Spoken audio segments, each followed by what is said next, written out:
शेवटच्या श्वासापर्यंत साथ सोडणार नाही, कैलास पाटलांनी सांगितलं असं राऊतांनी म्हटलंय। असा निष्ठावंत आमदार उद्धव ठाकरेंना भेटला असं राऊतांनी म्हटलंय।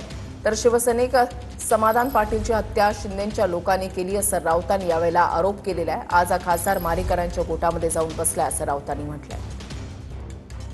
पाटील यांनी सांगितलेलं आहे की शिवसैनिकांना वाऱ्यावर सोडणार नाही। कैलास पाटील यांनी सांगितलेलं आहे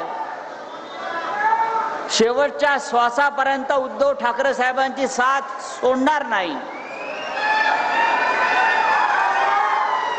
त्याबद्दल आम्ही सगळे त्यांचे आभारी आहोत। असा निष्ठावंत आमदार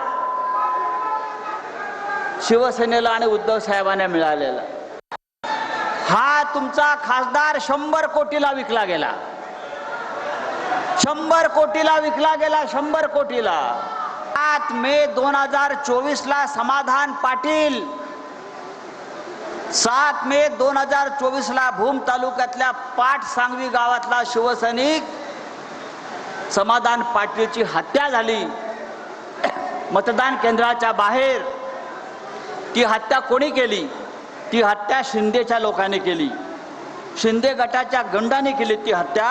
आणि आज हा खासदार त्या मारेकरांच्या गोटामध्ये जाऊन बसलेला आहे।